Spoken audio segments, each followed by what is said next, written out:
നമസ്കാരം. നീല trolley bag ഏറ്റവും അധികം ചർച്ചയും വിവാദവുമായ ഉപതെരഞ്ഞെടുപ്പാണ് കടന്നുപോയത്. ത്രികോണ പോരാട്ടം നടന്ന പാലക്കാടായിരുന്നു ട്രോളി വിവാദമുണ്ടായത്. ഈ വിവാദത്തിൽ കേസുമായി മുന്നോട്ട് പോകാനില്ലെന്ന് പോലീസ് അറിയിച്ചത് കഴിഞ്ഞ ദിവസമാണ്.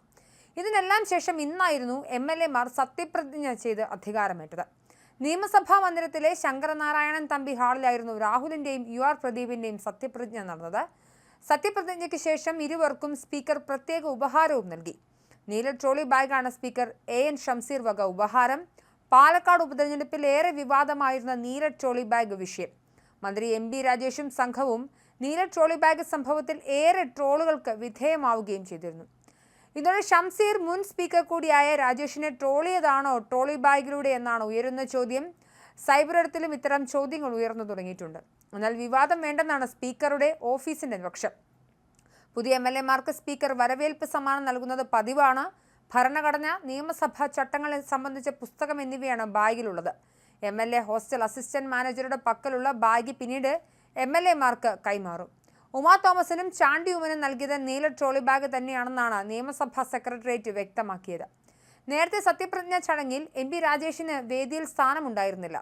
MB രാജേഷ് ചടങ്ങിനെത്തും മുൻപേ എത്തിയ മന്ത്രി സജി ചെറിയാനെ സ്പീക്കർ വേദിയിൽ ഇരുത്തിയതോടെയാണ് MB രാജേഷിന് കസേര നഷ്ടപ്പെട്ടത്. രാഹുൽ മാങ്കൂട്ടത്തിലിന് MB രാജേഷ് കൈകൊടുത്ത് അഭിനന്ദിക്കുകയും ചെയ്തു. പാലക്കാട് ഉപതെരഞ്ഞെടുപ്പിനിടെ നീല ട്രോളി ബാഗിൽ രാഹുലിന്റെ പ്രചാരണത്തിനായി പണം എത്തിച്ചെന്ന് CPM ആരോപിച്ചിരുന്നു. ഇതിന്റെ സൂത്രധാരൻ രാജേഷ് എന്നായിരുന്നു ആരോപണം. ഇതിന് പിന്നാലെ CPM ജില്ലാ സെക്രട്ടറിയുടെ പരാതിയിൽ DYSP അന്വേഷണം നടത്തി റിപ്പോർട്ട് പോലീസ് മേധാവിക്ക് കൈമാറിയിരുന്നു. ബാഗിൽ പണം കടത്തിയതിന് തെളിവില്ലെന്നും തുടരന്വേഷണത്തിന്റെ ആവശ്യമില്ലെന്നുമായിരുന്നു ജില്ലാ പോലീസ് മേധാവിക്ക് DYSPക്ക് നൽകിയ റിപ്പോർട്ട്. അതേസമയം നിറഞ്ഞ സദസ്സിലായിരുന്നു ഇരു MLA മാരുടെയും സത്യപ്രതിജ്ഞ. UR പ്രദീപാണ് ആദ്യം സത്യപ്രതിജ്ഞ ചെയ്തത്.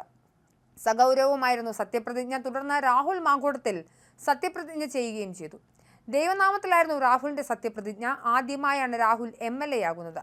രണ്ടാം തവണയാണ് UR പ്രദീപ് MLA ആകുന്നത്. നിയമസഭാ മന്ദിരത്തിലെ ശങ്കരനാരായണൻ തമ്പി ഹാളിൽ നടന്ന ചടങ്ങിലാണ് ഇരുവരും MLA മാരായി സത്യപ്രതിജ്ഞ ചെയ്തത്. നിയമസഭാ സ്പീക്കർ AN ഷംസീർ സത്യവാചകം ചൊല്ലിക്കൊടുത്തു. മുഖ്യമന്ത്രിയും സ്പീക്കറും പ്രതിപക്ഷ നേതാവും മറ്റു മന്ത്രിമാരും നേതാക്കളും ചടങ്ങിൽ പങ്കെടുത്തു.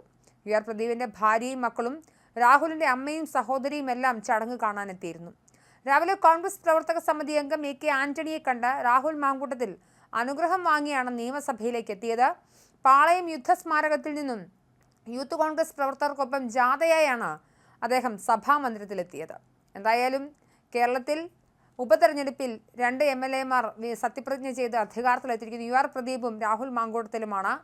പാലക്കാട് മിന്നും വിജയവും ചേലക്കരയിൽ മിന്നും വിജയവും നേടിക്കൊണ്ടാണ് ഇരുവരും നിയമസഭയിലേക്ക് എത്തുന്നത്. കേവലം ഇനി 1.5 വർഷങ്ങൾക്കുള്ളിൽ കേരള നിയമസഭയിലേക്ക് അടുത്ത ഘട്ട തെരഞ്ഞെടുപ്പ് നടക്കുന്ന പക്ഷത്തിലാണ് ഇപ്പോൾ ഇരുവരും എത്തിയിരിക്കുന്നത്. എന്തായാലും നീല ട്രോളി ബാഗ് വീണ്ടും ചർച്ചയാവുകയാണ്. പോലീസ് എന്തായാലും ഇതിന് പിറകെ പോവില്ല എന്ന് അറിയിച്ചിട്ടുണ്ട്.